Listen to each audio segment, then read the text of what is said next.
I really should put a thing at the start of this episode being like, this movie was racist, and to properly review it, we have to say stuff that's kind of racist. Well, there you go. There's your clip that you can put at the start. Imagine a year where a musical has great songs and, oh, that's racist, but also fun characters and, oh, that's an incel. And also, oh, this is a bit problematic, actually. Still fun, though. Wait, what year's this, Sandra? The year is 1953, and oh my god, he's literally singing an incel song right now.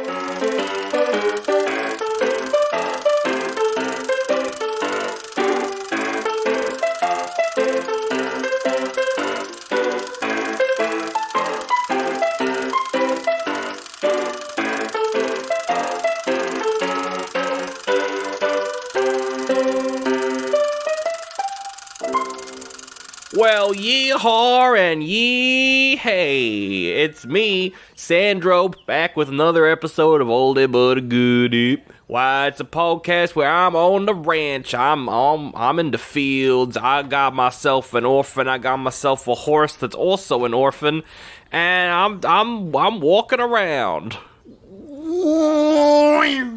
Oh my gosh, a car just ran past me. That must be some sort of racing horse all made out of steel. That's what I think it is.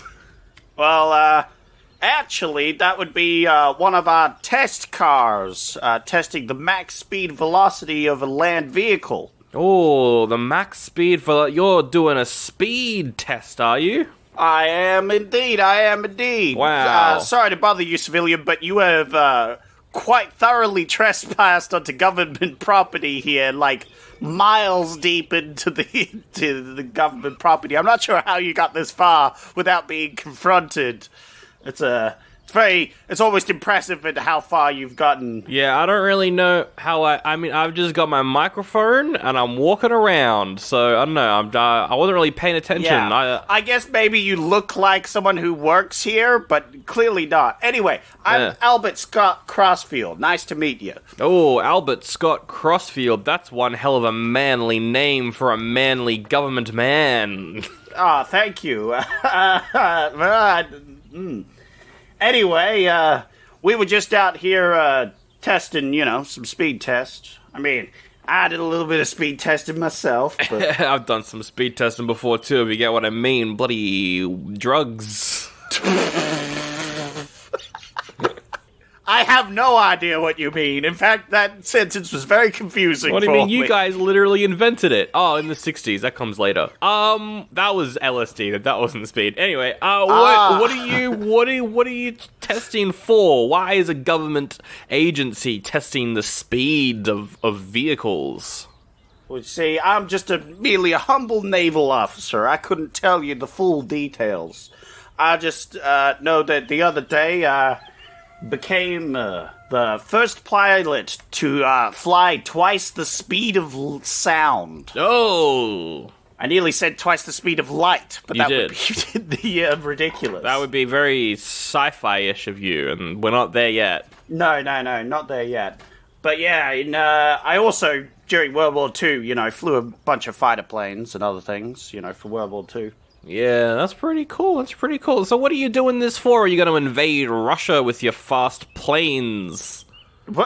What? Isn't it the space race? You're going to go to space with these planes? Is that what you're doing? No, I have really nothing to do with the space race. More military stuff, which I guess involves Russia because, shooting down aliens. Yeah, that's what we're mostly doing at the moment, is shooting down aliens and not telling the public about it. I can't wait for that all to come out in 2023 purely as a reason to distract people from what's actually going on in the news. Yeah. We're doing a lot of that here. Anyway, I'm gonna have to escort you off the property. Oh my god, I'm being arrested. You can't I'm a sovereign citizen. I go wherever I want to go. I, luckily, have never heard that phrase before because I don't live in the modern era where echo chambers can convince people of being above the law. So I don't know what that means. Sound of Freedom's doing really well in the theaters, actually. That QAnon movie's doing really well, actually. What, right now? No, because you said echo chambers and the QAnon people love that movie. I don't know what you're talking about. I'm still arresting you. Oh no, I'm being arrested. Oh my goodness, I'm not being arrested. In fact, I'm doing a podcast with my good friend Zach Adams. Hello and welcome to the podcast. Hello. I feel fast today. I feel speedy. Yes, you are fast and only slightly furious. You are in the body of a guy whose name I forgot. Well, now I am furious, because you forgot. Good old Albert Scott Crossfield. What a lad. Wow. But enough of that, Albert Scott Crossfield. It's time to cross the field and go to the Western time cowboys. Yeehaw. Oh boy, did you pick a movie this week? Well, I had fond memories of the movie Calamity Jane, which is a Western musical with Doris Day that I saw as a kid and I thought was pretty fun. Which bit did you enjoy? The part where they hate the Indians? The part where they mispronounce California? Oh, that was kind of funny. All the mispronunciations was funny. I mean, Chicago. Look, there's just kind of a blanket statement for this movie. It's a Western from the 50s. It's kind of racist, actually. It's very racist, actually. It doesn't, actively, have them as, active bad guys throughout the whole film when they're fighting. But, it keeps coming back to it, which I found very off-putting, because I was trying to ignore the racism, right? I was like, oh, yeah, it's 50s film. Here they go. They're making fun of Indians. Okay. And then it moved on, and I was like, okay, all right, we can go on with the movie. And then 10 minutes later, they'll be bringing up, oh, they are Indians, and I'm like, oh no, they're talking about Indians again. Yeah, and they kept doing that. They bring them up 3 or 4 times. Every time I was like, oh no, back to the bad part. Yeah, I mean, I feel like that's the problem with all old Westerns, and one of the reasons why new Westerns sometimes are better. There's always a few scenes where you're like, oh, that's not great. But, aside from that, this movie was, had some good songs, had some fun moments, had a pretty great queer romance between 2 men and 2 women. That was really nice. I like that part of it. What? What? That a lot of people read into. This movie, very popular with the queer community. What? I'm so confused. What? Calamity Jane and Kathy are my favorite couple from the 50s. Oh, I see that. I ship them. But also, that's not at all the thing in the movie, though. There's literally no... I like the reading into this film. And obviously, in a spin-off film, you could do that. Or in a remake, we could do that. Yeah. Yeah. Get rid of those dumb, stupid boys and just have girl power. That's great, but that's not what happens in the movie. No, they really straight-washed this one. Yeah. Absolutely, this is a straight-washed film.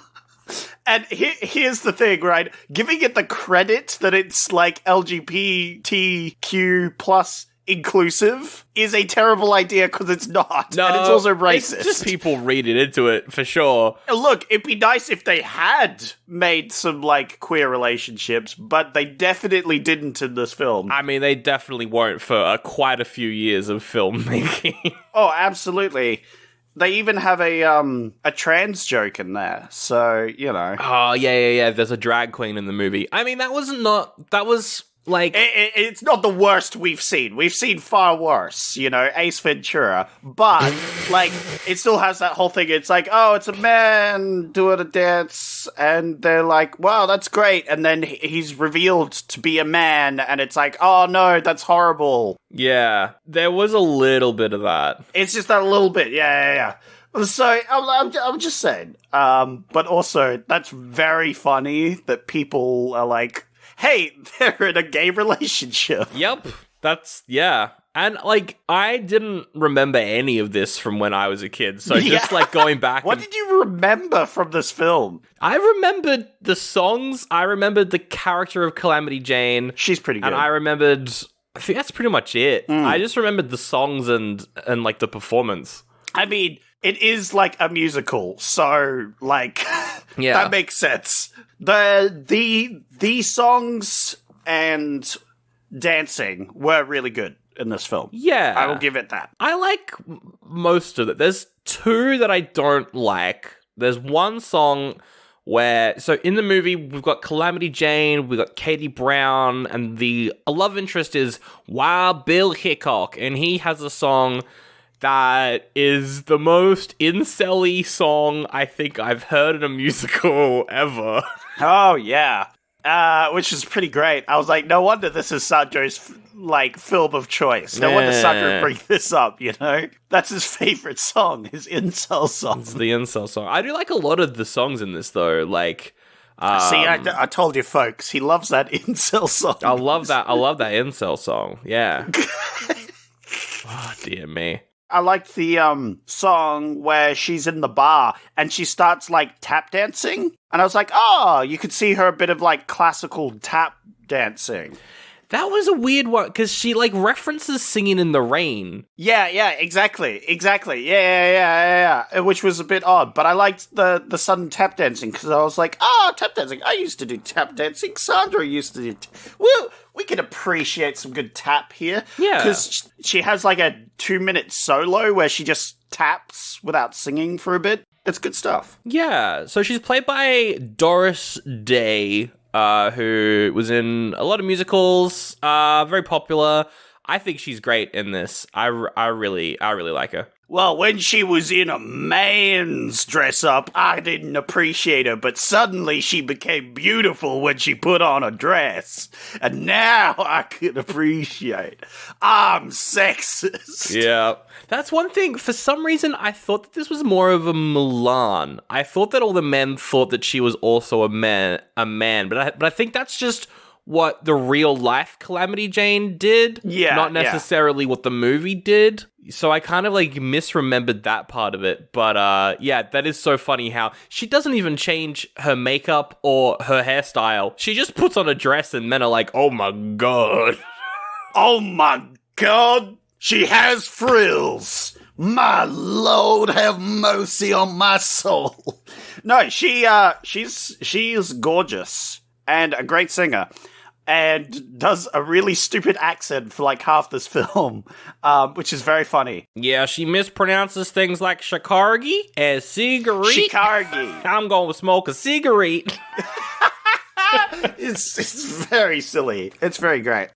But she puts a lot of enthusiasm into her acting, which is great. Yeah, do you think that Jessie from Toy Story is based off this performance? Oh, absolutely. Oh, 100%. Yeah. What do you mean? I feel like this is just Jessie from Toy Story, but live action. You could say absolutely. This is the movie that those toys were based off, and I would completely agree. Oh, yeah. Because even the wild guy could be Woody. It has that sort of vibe. I get you. But yeah, she has a great voice. She has a great singing voice. She does have a really good voice. It's just every now and then she says something racist, and I'm like, God damn it. But yeah. That's what I was gonna bring up. It's really funny because she goes from the Chicago, gotta smoke it thing, that sort of accent, and then suddenly she's like, the hills are alive with the sound of music, and I'm like, what the fuck? What happened? What is the parallel between those two was very funny. And also, you just throw random racist tangents in between that. Yeah. And that's your movie. It's wild. I feel because Westerns in the 50s basically were just propaganda against Native Americans. It wasn't until the 60s, I think, when we started getting, something slightly different. I feel like it's just a part of it. I hate to say, you can look past it, but I'm like, it's a Western from the 50s. It's a classic case of systemic racism, where it's they're the Indians, they're the bad guys. It's Yeah, it's cowboys versus, yeah. Yeah. Even though most cowboys were of color and also gay. Yeah. And it's a bit like how, Russians or Germans keep getting put in films because they're the bad guys sort of things. Because in about, 30 years from now, every movie's going to have, every James Bond film's going to have a Russian/German oligarch. Because they're the enemy, it's fine to say these things about them. Mm. I just wish the film would stop mentioning it. That's the problem I have with the film. the film overall isn't too racist, it's just continually racist. It's like, we've had our song, we've had our dance, now let's do the little racist bit where we talk about murdering Indians for a bit. Alright, continuing on for the film. Well, that's also something, because apparently Calamity Jane in real life, she was always telling tall stories, and there was a part where she was like, I've killed the most Indians anyone's ever killed. Yeah. Some shit. She said that, and so they put that in the movie, I guess. I don't know.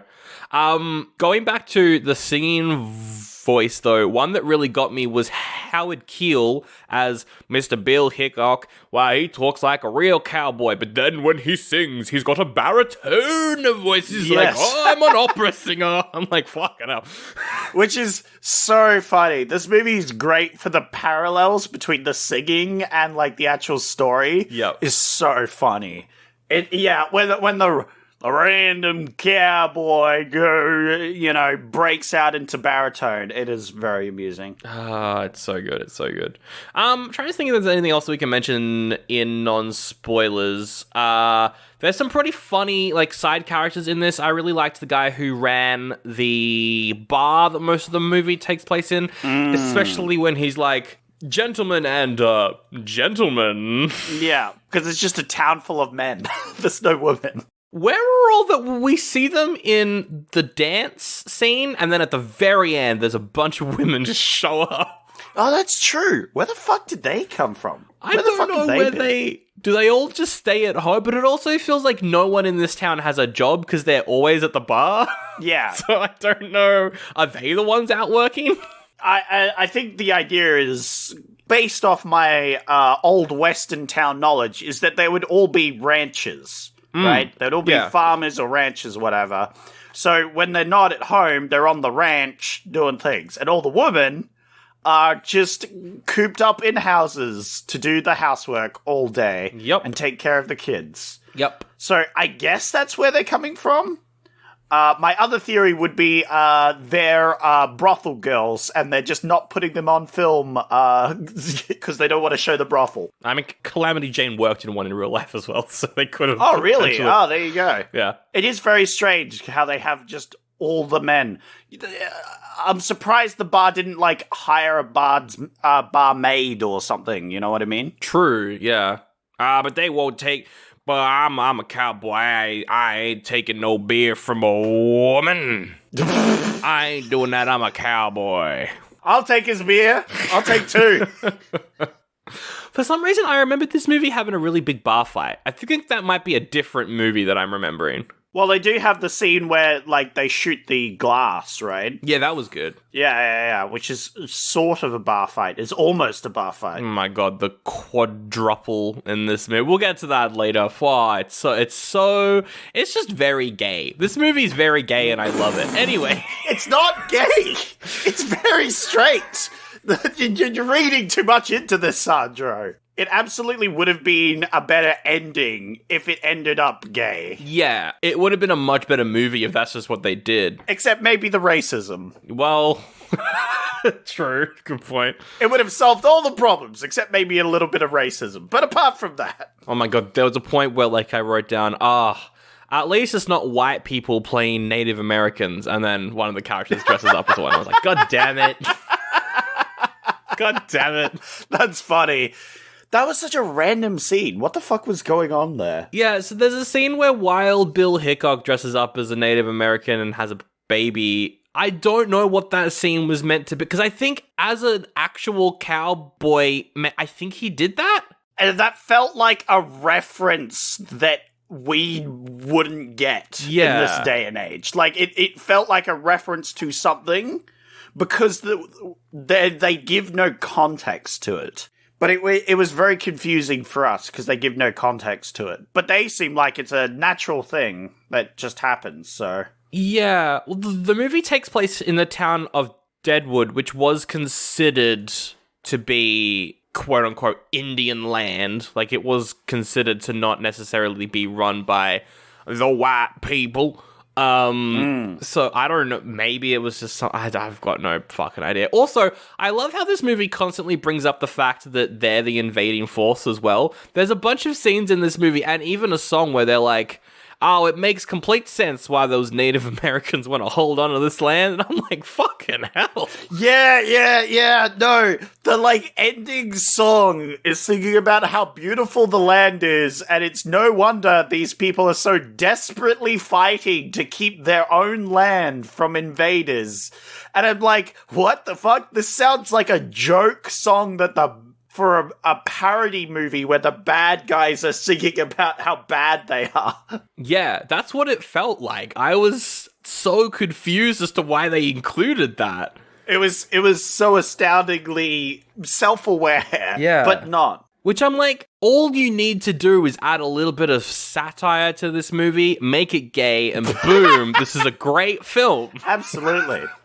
Oh, that would be so funny if it's like satire that they're like, and now we're gonna be racist. I hate everyone that's not white. Yeah. Like, they just really are like, oh, by the way, we're racist. Don't forget that fact, that we are in fact racist. We might be inclusive in certain states. We might, yeah. We might look like nice people, dance, and in the end do the right thing, but don't forget we're racist. We're really racist as well. Like, super racist. Oh, dear me. What a funny movie. Also, before we rate it, get into spoilers, Calamity Jane was a real person. She's a real person. She was a frontiers woman for a while, had a bit of a rough life, ended up being like a performer. She would go to bars and tell stories about the Wild West, which is part of what this movie is based off. She was, in real life, she was friends with Bill Hickok, who was also a pretty popular cowboy at the time. But she claimed that there was a romance between them after he died. And everyone's like, I don't think so, actually. Yeah. She is canonically, and in this movie, known as a storyteller. Yes. The story's not necessarily being the entire truth. But she was known for wearing men's clothing as well, so.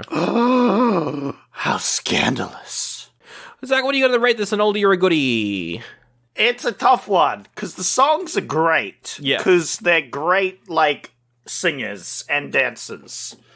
And the makeup's really good. The sets are really cool as well. The sets are amazing. The constant racism, though, and the sexism. Oh, yeah, we haven't mentioned this movie's also... it's got a lot of internalized misogyny in the script and the characters and everything. I'm like, ooh. Oh, yeah. The internalized misogyny, yeah, because I sent you a message after, like, watching 20 minutes of it. I was like, wow, racist and transphobic. But I should have really added misogynistic, because the rest of the film, it was pretty misogynistic as well. I was like... That was the big one. Woo! And there's a song in this movie about a woman's touch, which started off and was like, we know how to clean houses. And I was like, fuck. Yeah. But then it later became a woman's touch is that a woman can do anything. And I was like, okay, that's okay. Yeah, something I was going to mention. This movie was made by men who don't understand what a woman is. No, because they're incels. They are made by incels. Yeah. No, it is. Because they treat women like magical creatures. Yeah, they do. Like they have superpowers. Ah, yes, a woman's touch can magically transform a house into, like, a shack into a house. Like, a woman can do literally anything because they are magical unicorn creatures that never shit. Like... That is pretty much what this movie does. Yeah. This movie actually treats women like magical creatures, which is very funny to me. I mean, and also trophies, because there is the love thing, the whole romance... where it's like, we're the men and we choose that you're interested in us. Yep. You know, and I'm like, what? It's not good. You know what? I'm gonna rate this film an oldie, no. Sandro. Yeah, I'm gonna rate it an oldie. Like, the songs and dance were really fun, but I could not look past some of these. Yeah. Look, if it was maybe just racist... If it was maybe just misogynistic, if it was maybe just a little transphobic, but all three, Sandra, I really can't let that one slide this time. Like, I'd like to let it slide, but I just can't do it. Yeah. I'll feel bad about it, you know? Okay. Look, I feel like one of us definitely needed to give this an oldie, so... Absolutely. Are you going to give it a goodie? I still would enjoy it. Supports racism. No, not at all. You need to watch, like, if you're going to watch this movie, you need to acknowledge that it has not aged very well. There's a lot wrong with this film. But if you also watch it from the subtext of this is a queer love story between Calamity Jane and Kathy Brown, this is fantastic. This is really good. So your preference for your goodie is that you have to watch this as a queer love story that you have to see between the lines. Okay. Look, the subtext is there, and it makes this movie very fun. Also, yeah, I like the songs. I like the acting is, really fun. I've got nostalgia for it. I don't know. There's a lot wrong with this movie, but I'm going to give it a light goodie because I'm a racist, I guess. I don't know. I'm an incel. Oh boy. Yep. Don't forget sexist, misogynistic, and transphobic. She never caused any calamities though. Yeah, I mean she like trips over and falls and they laugh. Women be tripping. Yeah. Oh my god, there was that one point where she starts crying and a guy's like, oh my god, get those hysterics out of you. I'm like, she's just crying. Yeah. Oh my god, yeah, that's so bad. Yeah. Woman's crying. She must be hysterical. Must be hysterical. It's like, yeah. That's so fucked up. I mean, there is that whole, like, love triangle, which was a bit of a calamity, I would argue. Yes. Love square, even. There's the whole thing where the guy gets captured by Native Americans, which is a bit of a calamity, but she kind of solves that rather than causes that. Yeah. If she had caused it, it would have been more, like, if she had accidentally, like, I don't know, tripped him off his horse and he got captured. Something like that. With the name Calamity Jane, you expect some slapstick hijinks where she accidentally causes, like, the collapse of the town hall or something, That'd be pretty funny. She accidentally trips over a rope and then the whole town burns up. Oh, I was just thinking at some point when she shot her gun or something, it would ricochet off the chandelier and hit a beam, and that beam, like, hits into a pillar, and that pillar collapses, and the whole front of the building falls out. That's the sort of hijinks I was expecting, but not quite. That's a pretty good calamity. Oh my goodness, I'm so sad. My name's Sally McSeller, but it may as well be Sadie McSatter because, oh man, Sandro and Zach are at the end of their Cagerama Volume 2 series on Patreon. I love listening to them talking about Nicolas Cage movies, and oh boy do they have a treat right now. 2 Nicolas Cage movies, Con Air, Gone in 60 Seconds, in one episode. They're going head-to-head in a cage match battle. Here's a clip. I really like Christopher Eccleston as the bad guy. Oh yeah, that was great. Yeah. It was really jarring though when he first appeared on screen. I'm like, why is the Doctor here? What is he? What's happening? I'm so confused. Which kind of sucks for the actor when they want to do something different, like Daniel Radcliffe is always Harry Potter. What's Harry Potter doing here? You know what I mean? But oh boy, do I know this actor from one role, and it's Doctor Who, and like nothing else. Like, I mean, he's good in a lot of things, but it's weird because he's got hair. I'm not used to him having hair. Shout out to male baldness. Making characters more badass as they age. Con Air Gone in 60 Seconds bonus battle. You can get that episode right now on patreon.com/oldiebutygoodiepod, plus the other 5 episodes of the Cagerama Volume 2. And you can get ad-free episodes of the show you're listening to right now. That's just a little plus. I'm Sally McSeller. I love pluses. Alright, let's get into some spoilerers. Before we start with spoilerers, I got a bunch of quotes. I'm just going to read quotes out of context. Oh, I will rate them. Oldie or goodie. I really should put a thing at the start of this episode being like, this movie was racist, and to properly review it, we have to say stuff that's kind of racist. Well, there you go. There's your clip that you can put at the start. Alright. Is there a woman here? No, sir, just Indians. That was a quote. It was kind of bad. They're looking for someone. Oh my god. They're looking for a performer that they hired, but in the carriage. It's just a bunch of Native Americans, and that's man. Oh yeah, that's at the start. Yeah. Oh yeah, they reference scalping like 5 times in this movie. I loved that. Oh yeah. Next quote: "She's charming, lovely figure, everything that a woman ought to be." Ugh. Oh my god. Yeah. So first we got racist, now we got sexist. All right, what's the next one? Do you have transphobic on your list? No, but I do have a pretty dark joke, which is, I think I'll take a long walk off a short precipice. Oh yeah. No, that's a good one. I've heard that one before, I think. Yeah. There is the song Hive Full of Honey, which the drag queen performs. In the song, we get the lyrics, "I'm over 21 and I'm free. Oh, yeah. I've got a hive full of honey for the right kind of honeybees." I was like, oh my gosh. Oh my lord. I'm getting a little hot under the collar here. Yeah, I loved that song. That song was so funny. It was very good. That song was amazing. And also, it says 21 instead of like 16, like other films I could name. Yep. Singing in the Rain. But yeah, no, I was like, oh, 21. Hey, that's a pretty good age. I like 21. That's a good age to be singing about.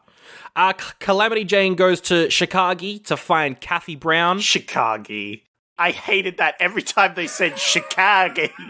It felt so forced. It does. The accents feel really fake, but it's very funny. Just the amount of shit she mispronounces. It's so funny. It is very funny.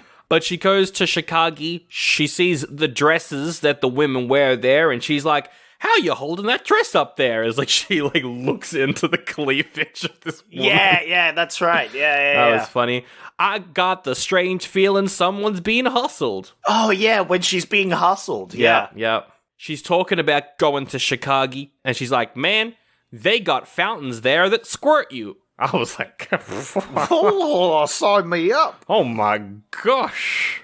There's this one here where it's like, "Yeah, Bill and I are like the 7-year itch, but it's fun as hell to scratch." I was like, oh my gosh, the sexual tension. Oh my lord. But let's get into the plot a little bit. Calamity Jane, she's got a crush on Lieutenant Dan, and Lieutenant Dan's an asshole. Yep. He's the worst. I kind of wish that he didn't have a happy ending in this movie. Yeah.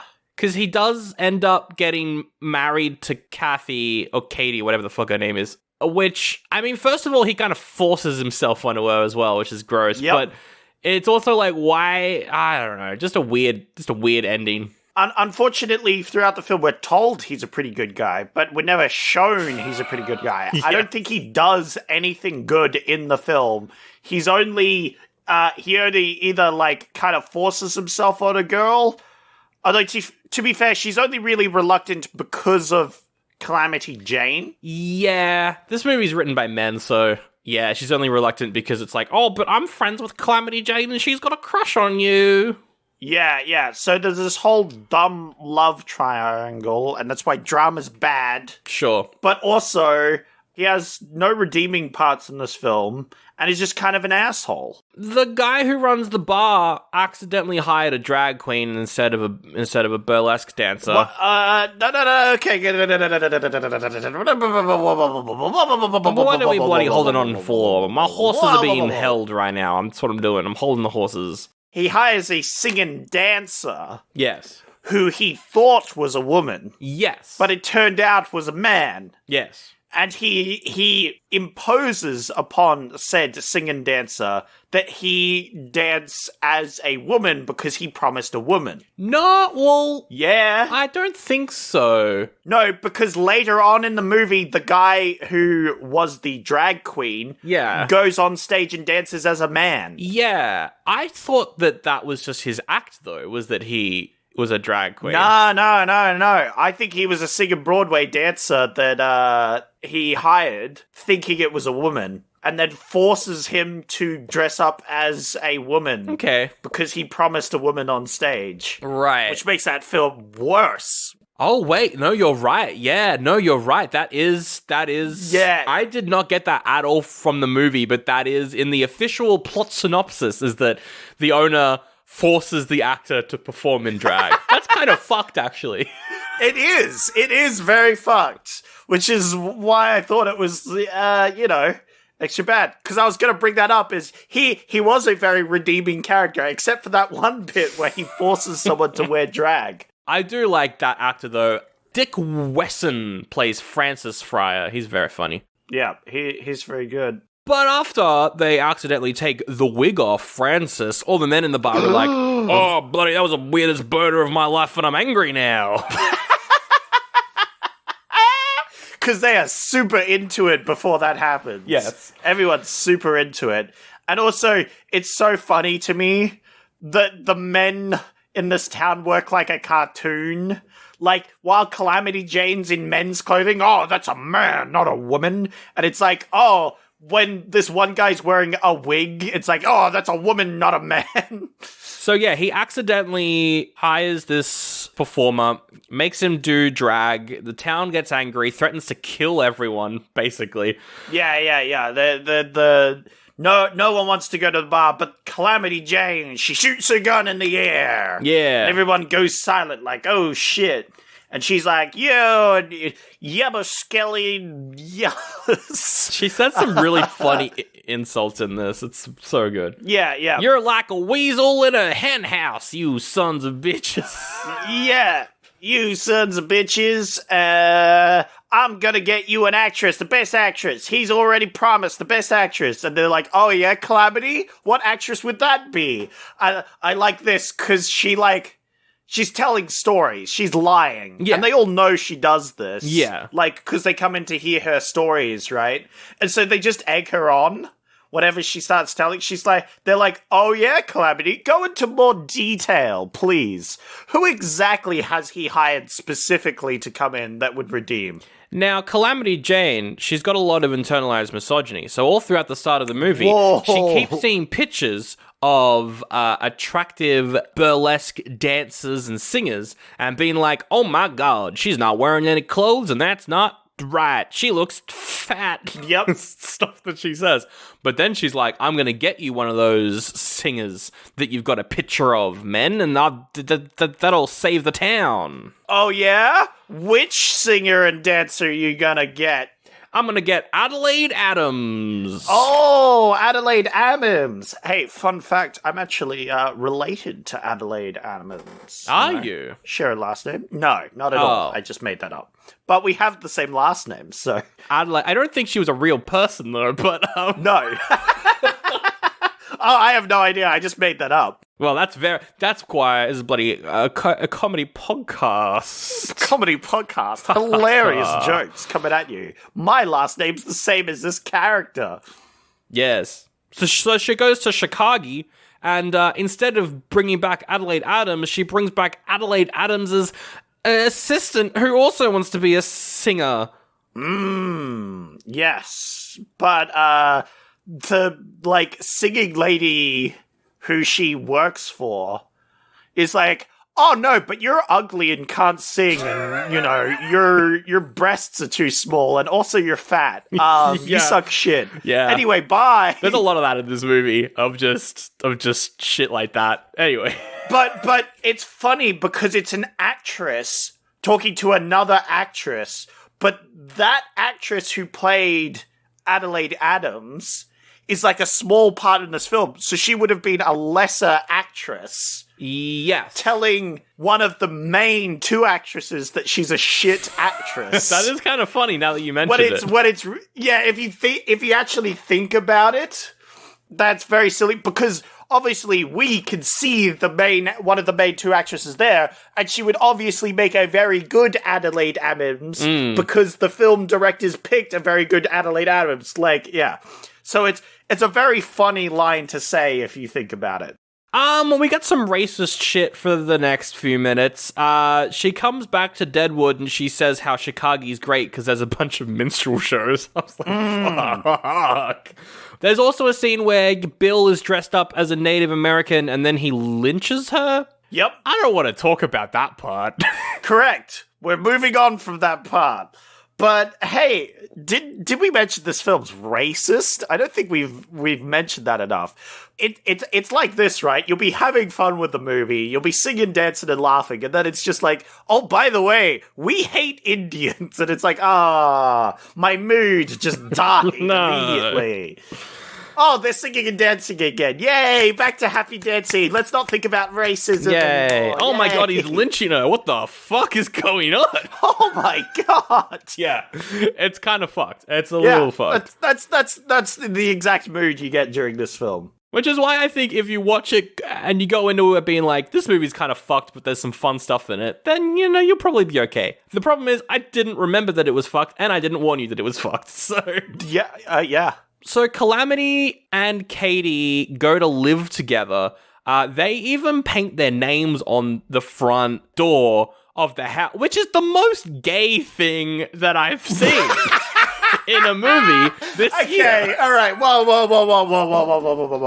I love it. First off, this is just like a 60s aesthetic, right? A lot of flowers, a lot of floral, this sort of orange. It is very strange that they both put their names on the door and they're going to live together. I get where this is coming from, though, because it has two women living together. I mean, it's got that. It's also got... There's just certain stuff about, like, the way that they look at each other all throughout the movie as well.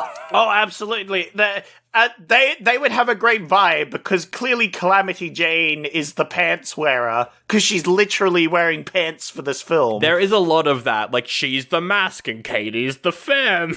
Yeah. No, that's it, right? It's like... I can see why people say that about this film. Yes, and a lot of people say that about this film.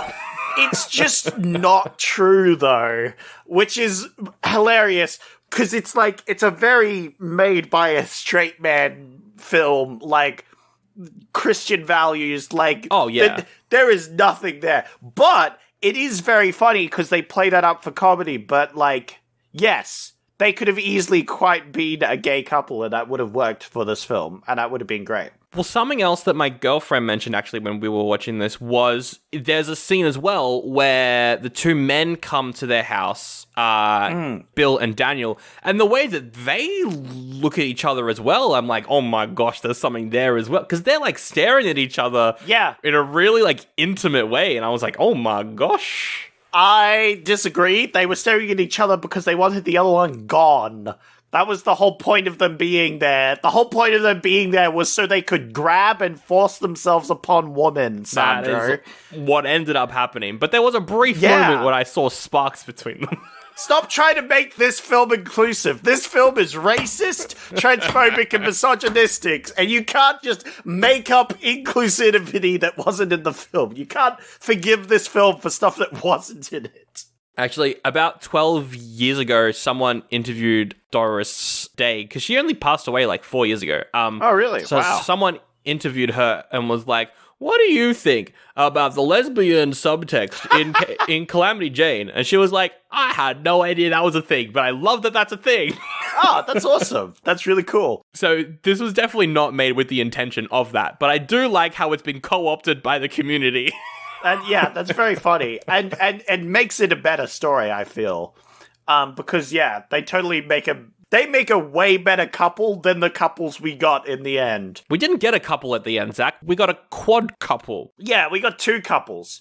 And I think our two couples are worse than one power lesbian couple that we could have gotten and the power gay couple. Because you're right. That would have worked way better. And I think our remake, where that obviously happens, is way better. That is exactly, yes. Yeah, you have your power gay couple, where you got the constable and the wild cowboy getting together. Mm-hmm. You've got the law and chaos. You got the law of the land and the chaos of the wild, you know? It's pretty great. And then you've got Calamity Jane and the maid. You know, it's great. Oh, some other notes that I wrote down as well. There's a moment in the song, A Woman's Touch, where they're like, and if you bake, it might just make a man love you. I was like, oh my god. forgot about that one. And there's also a point, again, when she's crying, and he's like, you're bloody hysterical. He also was like, you're acting like such a female. And the way that he said female was the most incel shit I've heard. Yeah, that's true. That did feel very incel. Yes, the female sex. I am very familiar with the female sex. I have studied them intimately. Anyway, so Lieutenant Danny and Katie, they do a big kiss after a ball. And Calamity sees them, and she's like, oh my god, I got a crush on Danny. Katie's being a bloody... She's being... excuse my misogynistic French, she's being a bloody bitch, I'll tell you that much. Internalized misogyny, actually. Ooh. Oh, how dare she? I'm gonna threaten to shoot her. Yeah, no, it really turned south, where at first maid lady, what's her name again? It's Catchy or Kathy, I don't remember. Kathy, yeah. Kathy, she's like, oh, we shouldn't get together because Calamity Jane likes you and literally told me that. And then they immediately get together. And then, of course, Calamity Jane sees them and gets upset, which is fair, I feel. Like, the whole situation kind of sucks for Calamity Jane. She does then take it to the next level where she threatens to shoot Kathy, where I feel like that's a bit of an overstep, an overreach, a bit of an overreaction. She almost does a John Wilkes Booth and shows up to the theater with a gun. Yeah, wow. She's performing. I was like, this just got dark. What the fuck? She's like, you get out of town or I'll shoot you. Yeah. And then Kathy's like, oh, I'll shoot you back. Here, give me your gun. She gets a gun and she's like, Jane, hold up a glass. Yeah, I'm going to shoot the glass. Jane, for some reason, cooperates. I have no idea why. Mm-hmm. And then I think does Bill shoot the glass? Yeah, Bill shoots the glass so that it looks like Catty shot it. Yes, and then there's a funny scene where the barman's like, wow, she managed to shoot it, and then looks to his left and see one of the barrels just has a bullet in it for some reason. Yeah. Huh, that's an extra bullet, and he just, puts his glass underneath the barrel that's leaking. To have a shot to grab or a drink from it. Yeah, which was quite funny. That's so good. But then Bill and Calamity Jane, they talk in a forest. Throughout the entire movie, they both have massive crushes on each other. It's obvious. They've just been trying to distract themselves from this for years. But then when they're finally alone out in the woods, they're talking to each other about the person that they like. Bill likes Catty, Calamity likes Daniel. They're talking about how much they like them, but then they do a smooch, and then they're like, actually, never mind, I don't remember what I was talking about, actually. And that was the point where I was like, they're straight washing this. God damn it. God damn it. But not necessarily, because then Catty's about to leave town. Calamity chases her down and is like, no, stop that. I fell in love with Bill. You can still love Daniel. I give you permission. You should come back to town. And then they have a joint marriage and joint honeymoon, which, once again, is extremely queer. True. That's the thing. Yeah, it's played off, for laughs and giggles and other things. Yes. But it is true. This film, now that you mention it, is just a queer icon, I feel. It is. Let's ignore the racism. Let's just ignore the racism. That would be such a funny, in our remake, if there are moments where this movie is super inclusive and they do a great song and everything, but then they're like, but don't forget we're cowboys, it's time for the racist song. Yeah. That's what I want, is a comedy, LGBT inclusive, romance where it's the plot looks like we're gonna have people end up in two straight relationships, but at the end they're like, wait a minute, but we love each other, and then we get our lesbian power couple and our gay couple. But then they're also incredibly racist the entire time. but then it's and everyone's like, yay, we get the happy ending, but and then they're like, but wait, yeah, we have to sing about how we're racist now. That's all the spoilers. What's your favorite song, Zach? What's your favorite song?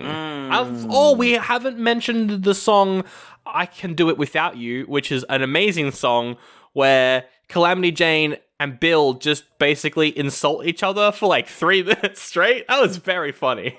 Yeah, they have like a quarrel where, I'm not gonna lie, there was a bit of sparks flying there, I think. I mean, he was like constantly grabbing her and shit, which wasn't particularly great, but also... Well, no. But it seemed like a lover's quarrel. Yeah, definitely. Sort of thing. It's where it's like, I hate you, no, I hate you, no, I hate you. I hate you more sort of vibes from it that they're just making up on the spot. That was pretty good. That was a pretty good song. I really enjoyed that song. I thought it was very fun. I'll try and get some of the lyrics up. In the summer, you're the winter. In the finger, you're the splinter. Oh! Ooh, savage. Yeah, pretty rude.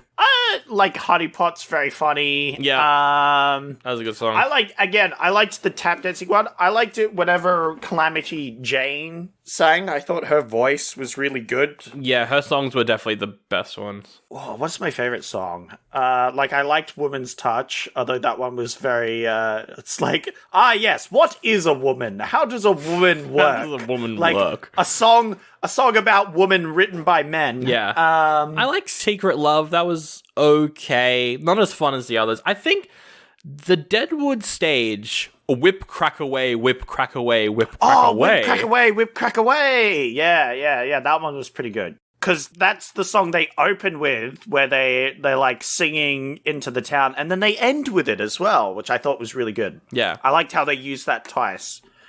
Oh, actually, you know what my favorite song is? Mm-hmm. It's the one where they sing about how the Indians are defending their great land. Oh, and the how Black great Hills of Dakota. The one where they sing about how great the land is and how they're taking it from the natives. And no wonder they fight so fiercely, because their land is beautiful and no one would want that taken away from them. Anyway, we're doing that, though. Wait, we're actively killing them all. We're actively murdering people. Yeah. Fuck. Yeah. Or what about the song Higher Than a Hawk, which is the incel song? That's the incel song. That one. That's... Oh, my God. Oh, yeah. Where he goes up to a painting of the woman he likes and, like, sings about how much he loves a woman to a painting. Yep. Very incel-y. Very incel-y. Truly the modern day incel where someone sings to a picture online. Yeah. They have their waifu. Yep. You would definitely be playing, I don't know, Genshin Impact or something. I'm trying to think of like a waifu game. Yeah. Anyway. Oh, dear. Hello, friends. My name is Patrick Little, host of A Little History Podcast. If you like to learn about history, a little differently, then A Little History Podcast has you sorted. Nothing is off limits as we tackle some of the well-known and not so well-known stories from various mythologies and folklore from around the world. We've got a house on chicken legs, a bloke with 100 eyes, a talking frog, plenty of shit kings, and gods and goddesses doing what gods and goddesses do. All this and more is waiting for you just a click away. Sometimes I'll have a guest coming in cold, and sometimes it's just you and me. So drink 'em if you got 'em, and join us for a bit of shit talking and a lot of fun. My name is Patrick Little, and this is A Little History Podcast. It's our history, but like you've never heard it before. Well, let's come up with a remake of Calamity Jane. We've already kind of mentioned plot-wise what we're going to be doing with it. Oh, easy. Yeah. We just have the power couple. Yep. And the gay couple, they come together, and it's great. Now, I've already actually cast this whole movie. I was casting it as I was watching it, but you can come in and change some of these if you want, obviously. Oh, no. If you've pre-cast this, yeah, that's pretty impressive, Sandra. I want to hear what you've got for this. Well, for Calamity Jane, as soon as the movie started, I was like, she looks like Amy Adams. That's very funny that you have Amy Adams playing Calamity Jane. Oh, you're right, because you're related to Amy Adams. Yeah. You know, it's funny you mentioned that, Sandro, but actually, no. I'm not. But yes, she would. Amy Adams, definitely. Very good pick for that role. Can you think of anyone else, though? I mean, I was going to say Margaret Robbie. Yeah. Which, you know. I don't know if she can sing, though. Yeah, that's the thing. I have no idea if she could sing. Yeah. But also, the real life Calamity Jane actually had black hair, so you could change it up. Oh, you're right there. That is a good point. It's just like the actress they chose was blonde, so we could choose a blonde. But yeah, you could choose anyone. But Margaret Robbie was the first one I thought of. But I like Amy Adams better. My partner was also like, I hate this, but I can see Amy Schumer as Calamity Jane. Oh, no. You can see it, right? No, That's the worst part. You can kind of see it. I can see it, but fuck off. No, thank you. Pass.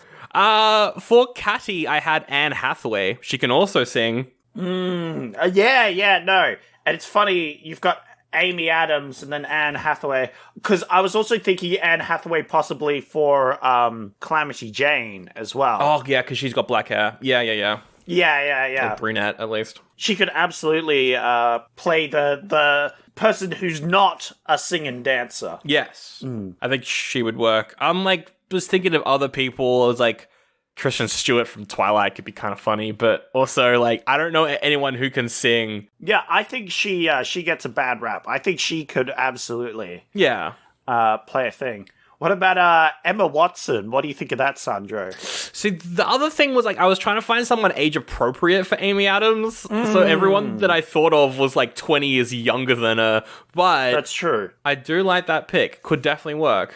Because I think Emma Watson, she did Beauty and the Beast, right? Yeah, everyone loves that movie. Yeah, but didn't they need to, auto-tune her or, dub over her singing or something like that? Maybe, yeah. I don't think Emma Watson's a great singer, unfortunately. Anyway, I like Anne Hathaway. Anne Hathaway's a good pick. Yeah. For the men, for Wild Bill, as soon as he showed up and he was in his cowboy hat, I was like, James Marsden, because spot on, just looks like James Marsden. Wait, this wasn't the actor in the film we just watched? Oh my god. No, Zach, he wasn't born yet. Oh my god, that's crazy. But also, yeah, I'm down for it. Absolutely.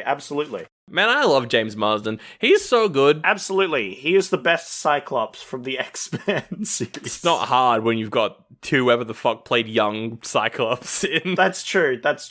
And then also for Daniel, Chris Pine is just, he's so funny. Plus him and James Marsden getting together, that would be amazing. Oh yeah, oh my god, that would be great. Oh, what a power couple. James Marsden and Chris Pine. Fuck yeah. Their jawline combined could destroy any foe. Oh, you're right. They have the squarest jaws in Hollywood, just slamming into their enemies. Oh my god. Do you know what I want? You remember that terrible movie that James Corden was in where they rhymed everything? What, Cats? No. The fairy tale one where literally everything rhymed. Not just sung, but rhymed. Into the Woods? Is that what you're talking about? Yeah, Into the Woods, yes. I think James Corden was in it. Yeah, he was the hunter, I think. Anyway, I just wanted to bring up James Corden to shit on James Corden. Fuck you, James Corden. Fucking James Corden. Agony is one of the best theatrical songs that has ever been made, which is two men singing about how much they long for the woman more than the other guy, which is seriously one of the funniest songs ever. I need to rewatch that to see it. But Chris Pine sings in that one. Oh, right, yes. And they're literally going I love her more than anyone else, especially you. Fuck you. The pain of being away from this woman is 1,000 spines in my heart. And the other one's yeah, well, mine is 1,000,000 spines in the heart. And also, I would rather kill myself than be without it. So that's what I want in this film, is Chris Pine and James Marsden singing about how much they love the woman more than the other one. But then they kiss at the end of it. Yeah. But that could be our twist reveal at the end. Yeah. I like that a lot. And then I was like, that's only 4 people, so I still need a fifth one. I don't like what I've done, and I want you to do a different character. Oh, no. Because okay. I don't like the guy who I've put in the recast, but as Francis Fryer, who is forced to do drag, he's not a good person, but John Mulaney, he's so annoying, but he'd be funny. Oh, John Mulaney. Ah, yeah. He is funny, and he would do very well in this role, but I don't want that to happen. So come up with another character, or you could just say John Mulaney is Francis Fryer, and then I guess I've got to put it in. A hot take, Hugh Jackman. Oh, I knew you were going to bring up Hugh Jackman at some point. I know. Look, it's stereotypical for me to bring up Hugh Jackman, but he's literally a theater actor. Like, he likes to sing and dance. He is. So it would be perfect for this role of a person that is, like, hired from theater to do sing and dance. I mean, having Hugh Jackman in drag would also be pretty funny. We could also get John Travolta. He has done drag in Hairspray. That's true. That's one of the best parts of that movie. Tom Cruise. Thoughts, questions. As who? As doing drag. Yes? Is it an uncredited cameo like Tropic Thunder? He just shows up? Oh my god, yes! But we like, reduce the amount of screen time he has, and he just has this one bit where he's hired, and then it's like, oh, he has to do drag. He would fucking do it. He would do it. Oh, absolutely. And he would be great at it, I think. I don't know who to get as the director. I can't think of anyone.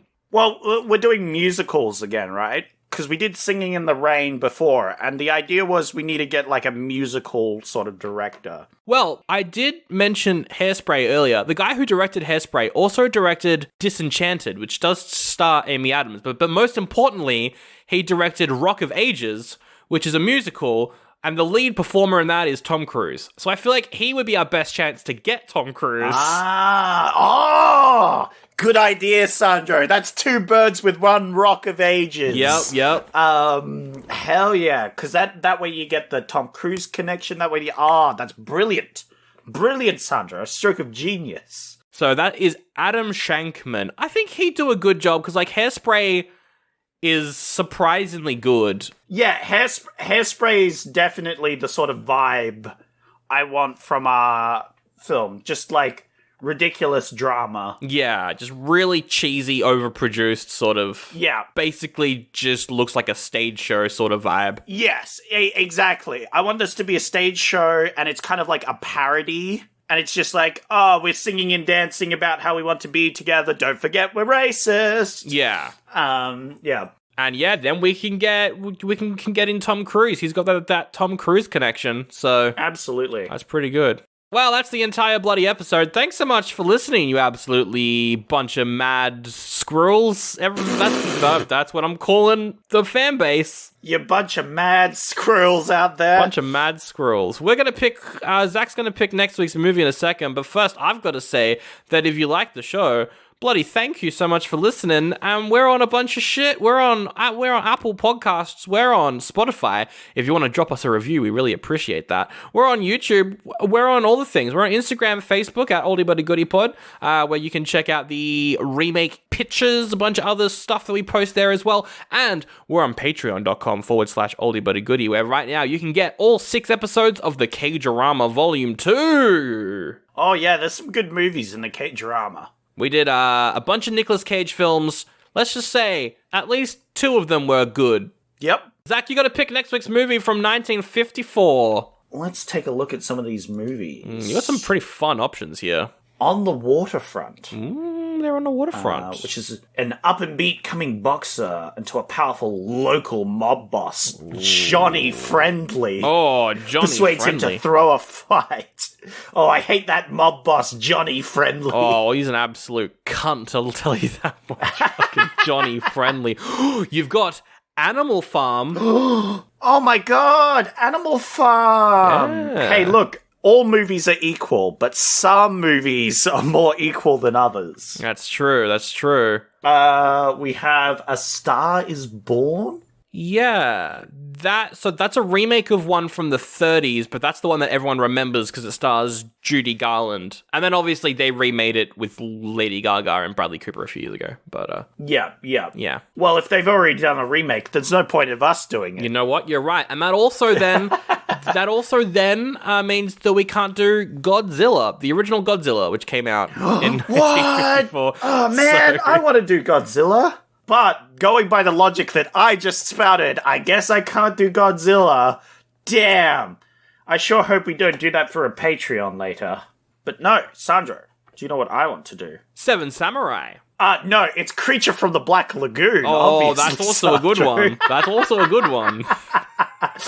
Because that's the classic Creature from the Black Lagoon. Oh my god, Rear Window, Dial M for Murder. This is a great year. Seven Brides for Seven Brothers. That's a fucked movie. That'd be so fun to make fun of that fucked movie. Fucked. No, thank you. I want to do 20,000 Leagues Under the Sea. Ooh. Yeah. I want to do that because I've never seen 20,000 Leagues Under the Sea, and that's a famous one. I've seen Godzilla. I haven't seen Creature of the Black Lagoon, but I've seen Godzilla. Well, we have already done as well The Mysterious Island in the 20s or 30s. It was at the start of the year, which featured the same characters and shit from 20,000 Leagues. So I'd be curious to watch this film. Well, next week we'll do 20,000 Leagues Under the Sea. Oh man, the original Fast and Furious came out in 1954. I kind of forgot that existed. Oh my god, this year's jammed packed full of things. This is a wild year, and you've picked a pretty fun one. I think is this our first Walt Disney movie? I think it is, actually. Oh, really? There's been a lot of Disney films around. I thought we would have done one by now. Like last year we did like 5 in a row, you know? Yeah. All right, we'll do that next week. Zach, you got to bounce out of that body, boy. Yep. Nope, I gotta leave. Yep. I got shit to do. All right, bye. Now, inspired by the movie Fast and Furious, which should come out in 1954, but we're not doing it. I'm gonna bloody steal that thing they're doing speed tests on. I'm sneaking over. Oh no, I bumped a plate. Hey, you! What are you doing there? I'm gonna catch you. You better stop, sir. I'm gonna grab you. I'm gonna catch you. You stupid thing. Stop throwing plates everywhere. I'm throwing plates. Stay away from me. Oh my god, he's got a plate. Run. Orphan, quick, help. I don't know what you're talking about, you blooming C-section. Oh, the orphan called you a C-section. Get fucked. Oh my god. Oh my god. He's taken the North America X-15, the hypersonic rocket-powered aircraft used by the United States Air Force and the National Aeronautics and Space Administration, aka NASA. That's right, I'm taking the NASA... Oh, fuck, I fucked up history. Oh, no, that we're not going to get to the moon if I take this, actually. Oh, no. Oh, no, I touched the plane, and that little touch has had a butterfly effect where the moon's blown up. And it sounded like a plate smashing. Oh my god!